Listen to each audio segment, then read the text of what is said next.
Realme C75 এর ফিঙ্গারটা যা অন্য কোনো মোবাইলের মতো না।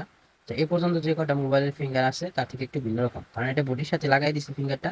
প্রথমে আপনি থিনার দিয়ে এটা ভালো করে নরম করে নেবেন, কারণ এটা বডির ভিতর দিয়ে মেডেলের ভিতর দিয়ে ফিঙ্গারটা ঢুকিয়ে দিছে, ঠিক আছে।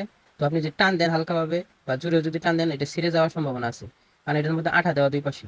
তো প্রথমে আপনি কি করবেন, ভিতরের সাইডে যে লাল অংশটা আছে, আমি আপনাকে দেখাচ্ছি, ওই যে ভিতরে যে লাল অংশটা, এটা প্রথমে আপনাকে রিমুভ করতে হবে, এই আস্তে করে ওটা বের করতে হবে আপনার।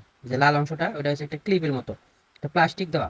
তো আপনি এটা আস্তে থিনার দিয়ে নরম করে ওটা খুলে ফেলবেন।